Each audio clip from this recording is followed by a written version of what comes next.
रुका। का भइल? ई कहाँ लेके आ गेला तू हमरा के? ई रेस्टोरेंट हम जैसन गरीबन के ना ह, वहाँ सिर्फ अमीर लोग ही आवेले। बाबा एक बार हमार कपड़ा तो देखा, रोड पे कटोरा लेके भीख मांगे वाले भिखारन लागत नहीं हम। का बोल रहल बड़ू? अभी सुनो हमार बात। एक बार वो रेस्टोरेंट में खाना खाए वाले अमीरन के देखा, उनमें और हमने में जमीन आसमान के अंतर बा। जान तू बहुत सुंदर लग रहल बड़ू, ट्रस्ट में चला। अभी ई जौन रेस्टोरेंट बा ना, ए शहर के सबसे महंगा रेस्टोरेंट ह। हमने के औकात ओ रेस्टोरेंट में पानी पिए के भी नहीं खे। अनन्या तू चिंता मत कर, हम आज खातिर कब से सेविंग करके रख ले बानी। चला तू, तोहर बर्थडे बा यार, कमन चला। अच्छा जी, तू कैसे सोच ली हला? ई जे तू दिन रात ऑर्डर डिलीवर करके पैसा जुड़ ले बाड़ा, हम तोहरा के एक झटका बुड़ावे दे। अनन्या प्लीज सब कुछ हमरा पर छोड़ दा, हम देख ले। हम टेबल बुक कर जाते हैं, तू आ कम। अनन्या अभिनव के रोके खातिर ओकरा पीछे पीछे भगली और जल्दी जल्दी में एगो अमीर आदमी से टकरा गईली और वो अमीर आदमी के महंगा सूट पर वाइन गिर गई। Sorry dam! हमके माफ कर दे, हमके ना पता रहा। आनहर बाड़ू का ई गवार के यहाँ आवे के देलस। तोहरा मालूम बा इस सूट के कीमत का बा? 20 लाख के सूट है।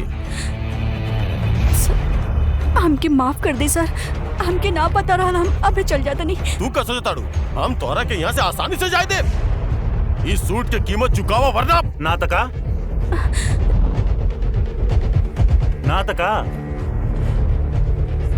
अरे वाह, एक और सड़क छाप गवार।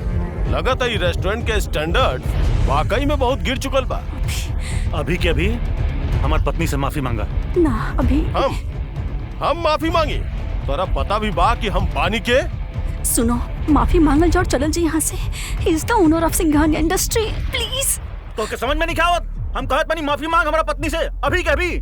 ना तो कहीं ऐसा ना हो के तू ये दिन खातिर पूरा जिंदगी पछता। अभिनव के बात सुन के वो अमीर आदमी गुस्सा से तिलमिला उठल। पूरा रेस्टोरेंट ओकरा के देखत रहे। हम इस शहर के सबसे बड़ा हीरा व्यापारी बानी।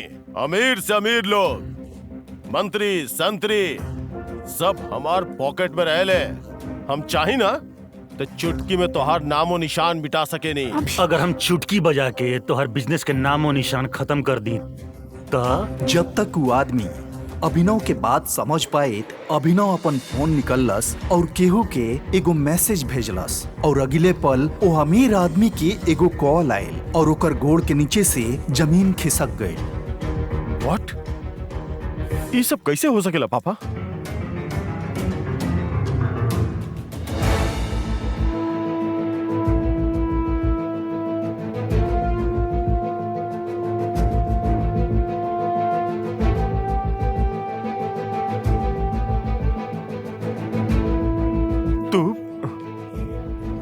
ये सब कैसे कैला? आखिर तू बाड़ा के?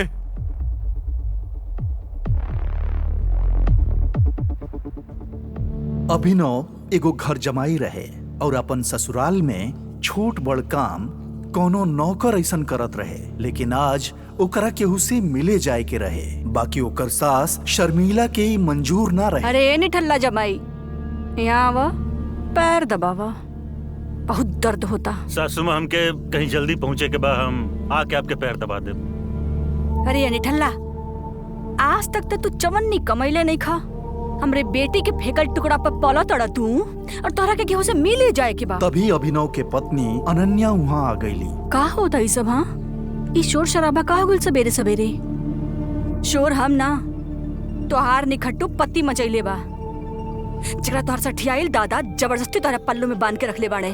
हमार बस चले ना तो अभी की अभी एकरा लात मार के घर से बाहर निकाल दी। अभिनव, तोहरा के जहाँ जाए के बाद चल जा, लेकिन प्लीज पहले मम्मी के काम करके जा। ना अनन्या, अभी हम ना रुक सकेनी, अभी हमके जाए के बाद, सॉरी। इतना कह के अभिनव वहाँ से निकल गए और ये देख के शर्मिला के गुस्सा 7वां आसमान पर पहुँच गए। अब कैसे बाची अभिनव अपन सास के गुस्सा से? का अभिनव के आज शामत आवे वाला बा? का होखी आगे? थोड़े देर बाद अभिनव मुंबई के सबसे बड़ 5 स्टार होटल शेफायर में पहुंच गई रहे, लेकिन वहां भी ओकर स्वागत कुछ ठीक से ना भइल।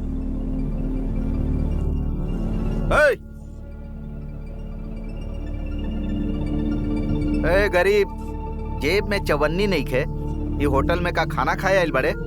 अरे यहाँ के पानी खरीदे में भी ना तोर घर चल जाई, समझ ले। चल निकल यहाँ से। अभिनव के चप्पल घिसल रहे और शर्ट फाटल रहे। वो होटल के अंदर गइल चाहत रहे, लेकिन होटल के गार्ड्स ओकर परछाई के भी होटल के अंदर ना जाए दिल चाहत रहन। होटल के मालिक अकरम से मिले आइल बानी। का कहले रे तू? अकरम साहब से मिले आइल बड़े? अबे तोरा जैसन आदमी से ना हमारा अकरम साहब बाथरूम भी साफ ना करवाई है, समझ ले। बड़ा आइल अकरम साहब से मिले वाला, चल जाओ यहाँ से। सिक्योरिटी गार्ड्स इतना कह के अभिनव के साइड में हटावते रहन कि तब्बे वहाँ अभिनव के एक्स गर्लफ्रेंड वैभवी अपन नया बॉयफ्रेंड के साथे वहाँ पहुँचली। अरे गार्ड भैया, हाँ।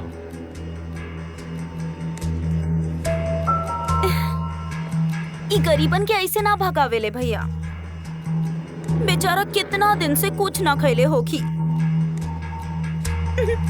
वैसे भी होटल में खाना तो बचेला ही, जेकरा हमने फेंक देवे नी वो एकरा के खिला दे। बेचारा बहुत दिन से भूखाइल लगा था। अभी कुछ दिन पहले तक वैभवी अभिनव के साथ जिए मरे के कसम खाइल करत रही और आज वो उनके सामने कोनो भिखारी ऐसा बर्ताव करत रही। हमके तो विश्वास ही नहीं के होते यार, निठल्ला तो और बॉयफ्रेंड रहा। देवेन के ई बात के सुन के अभिनव के गुस्सा के ठिकाना ही ना रहे, लेकिन इससे पहले कि वो कुछ कहित वहाँ एगो आलिशान कार आके रुकल। अकरम सर आ गए। वो कार के रुकते गेट पर खड़ा सब गार्ड्स वो गाड़ी के तरफ दौड़ पड़ले। तबे वो कार से वो होटल के मालिक अकरम निकलने। कार से बाहर निकलते अकरम के नजर वो भीड़ पर पड़ल जौन अभिनव के घेर के खड़ा रहे। वो भीड़ के देख के अकरम अपन गार्ड से पूछले, होटल के लॉबी में ही भिखारी के बा? पता ना सर कौन भिखारी बा? बोल रहल बा कि ओकरा आप बोलोले बानी। हम तोरा से कितना बार कहले बानी कि हमके अपन होटल में ऐसा लोग ना चाहिए। उठा के फेंक दे एकरा बाहर। God knows. अकरम के बात सुनते तुरंत दूगो गार्ड अभिनव के पकड़ ले तने और ओकरा के धक्का देके बाहर निकाले लगा तने। गार्ड्स अभिनव के अकरम के सामने से ही लेके जात रहले कि तबे अकरम के नजर अभिनव के हाथ की अंगूठी पर पड़ल और ओकरा बाद जोन भइल उ देख के वहाँ खड़ा सब लोग के दुनिया हिल गए। छोड़ एकरा। अभिनव के हाथ में वो अंगूठी के देखते अकरम वो गार्ड्स के रोकले।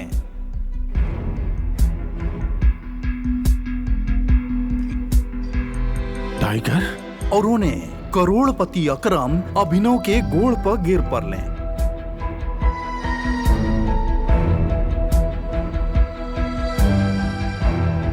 हम तोरा पहचानी ना, हमरा माफ करता टाइगर। आखिर काहे शहर के सबसे बड़ बिजनेसमैन गिर पड़ल अभिनव के गोड़ पर? आखिर वो अंगूठी के का राज रहे? का वो राज सभी के सामने आ पाई?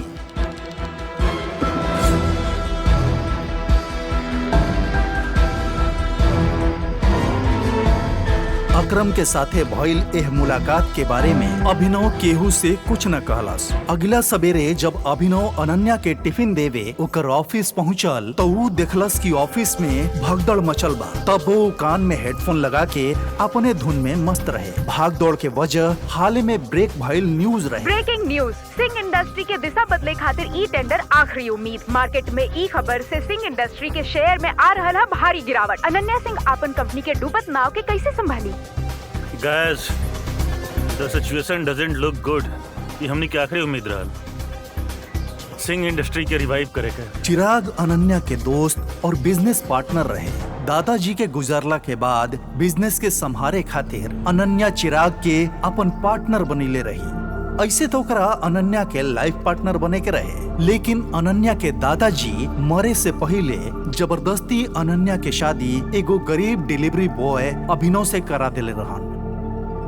अनन्या एकदम चुपचाप अपन कुर्सी पर बैठल रही। तबे उनका बगल में बैठल कंपनी के चीफ फाइनेंशियल ऑफिसर मौतिक कहले, अनन्या, टेंडर ना मिले के वजह से हमनी के सब इन्वेस्टर्स अपन हाथ खींच ले बाने और बैलेंस शीट भी बहुत बढ़िया निकले लागत। अगर यही तरह से चलत रहल तो फिर हमनी के दिवाला निकल जाई।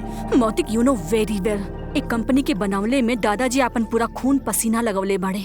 सालों के मेहनत से खाली हमनी के देश में ही ना बल्कि विदेश में भी सिंह इंडस्ट्री के परचम लहरोले। एक झटके में ये सब कैसे खत्म हो सकेला?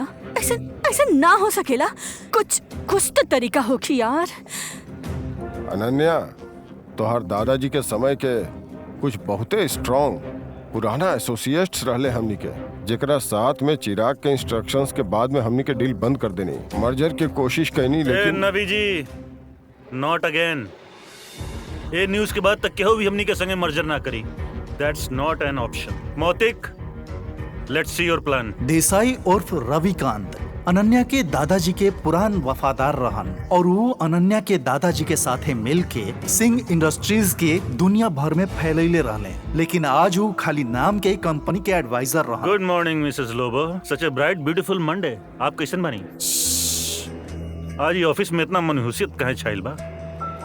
तू हमेशा नौकरन के तरह घर के काम करत रहेला, कबो न्यूज व्यूज देखेला। इतना बड़ इंडस्ट्रियलिस्ट के दामाद बाड़ा, बिजनेस के खबर रखल करा। ऐसन का हो गइल जेकर खबर हमके नहीं खे? देखा, सरकारी टेंडर ना मिले से सिंह इंडस्ट्रीज के लागल भारी झटका। वेंटिलेटर पर चल रहल सिंह इंडस्ट्रीज के 200 करोड़ के टेंडर से रहे आस।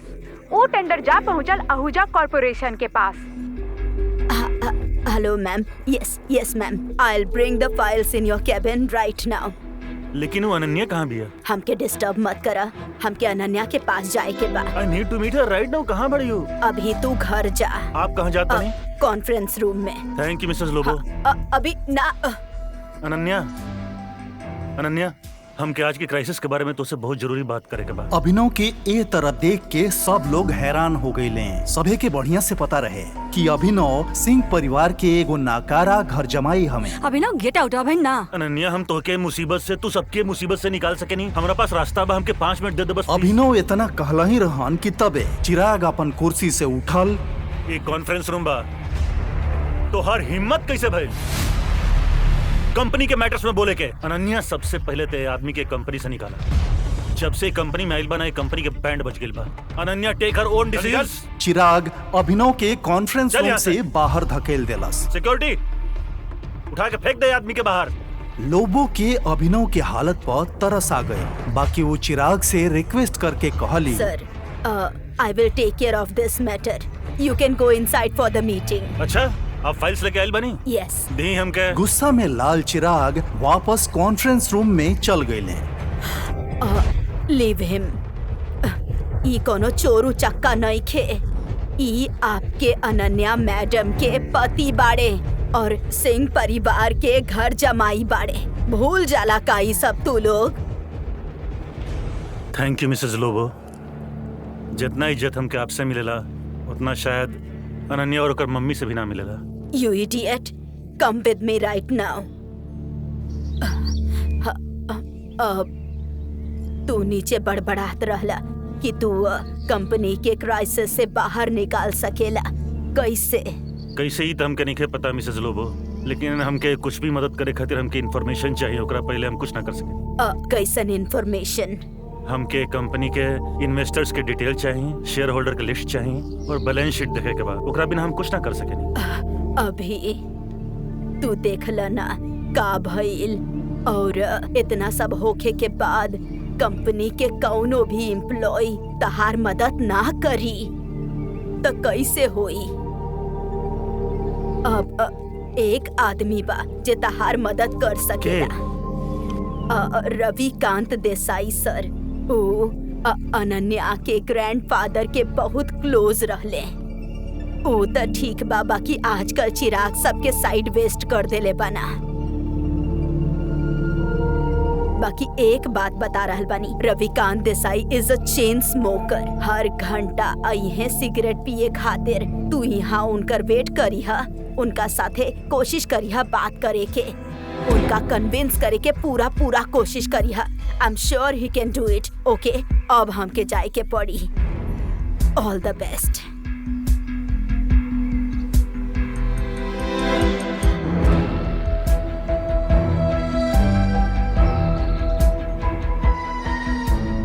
नमस्कार मंत्री जी, कैसन बानी आप? अरे अभिनव जी, रउआ हमरा के फोन कैनी? हमार तो भागे खुल गए। अरे ना, ऐसा कुछ भी नहीं के एगो छोटा सा काम रहा। एगो गरीब डिलीवरी बॉय अभिनव के मंत्री जी से कैसे रहे पहचान? मंत्री जी अभिनव से इतना विनम्रता से कैसे बात करत रहन? फोन पर अभिनव मंत्री जी के कुछ समझावत रहे, तबे रविकांत देसाई उर्फ रविकांत वहाँ आ गए। हाँ तो फॉरेन डिटेल पता करी मंत्री जी और हमके कॉल बैक करी। अभी हम रखत बने जी।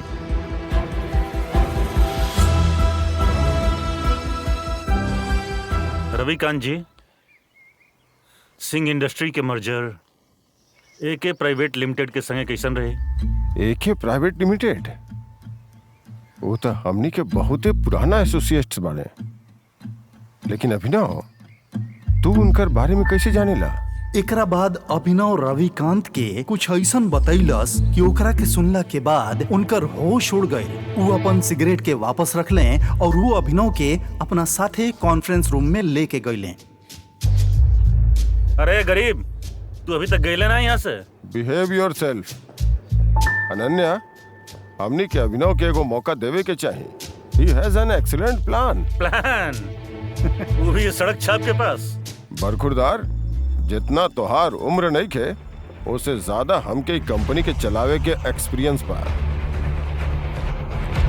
हमनी के अभिनव के सुने के चाहिए। He has a point. ऐसे कैसे बोल सके नहीं आप?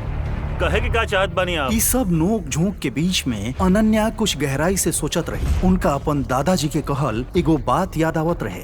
अनन्या बेटी, अभिनव तोहरा खातिर एक बहुत अच्छा जीवन साथी बा और हमेशा याद रखी है, जब भी तोहरा पर या सिंह इंडस्ट्री पर कोनो भी मुसीबत आई तो अभिनव ही तोहरा ओकरा से बाहर निकाली।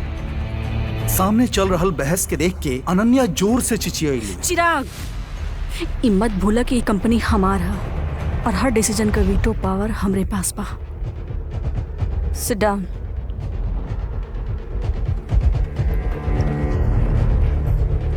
अभिनव, बैठा और जल्दी कहा। अनन्या के चिराग पर चिल्लात देख के अभिनव के बड़ा खुशी भइल। रविकांत अभिनव के अपन बगल वाला कुर्सी पर बैठैले। बैठते सामने रखल गिलास के पानी के अभिनव एक सांस में गटक गईल। अनन्या, हमके सबसे पहले कंपनी के इन्वेस्टर्स के डिटेल चाहिए, शेयर होल्डर के लिस्ट चाहिए और बैलेंस शीट देखे के होखी। उससे पहले हम कुछ ना कर पाए। दिस इज टू मच। हमने ऐसा ही केहू के भी अपन कंपनी के डिटेल्स नहीं दे सकत। मौतिक, लैपटॉप पास करा। अन्या, अभी भी तू एक गधा के बात सुन रहा है? लैपटॉप पास करा। Chirag, why don't you mind your language? हाँ, काहे भूल जा रहा कि अभिनव हमार पति है। 2 साल में पहला बार अभिनव अनन्या के ओकरा खातिर लड़त देखले हैं।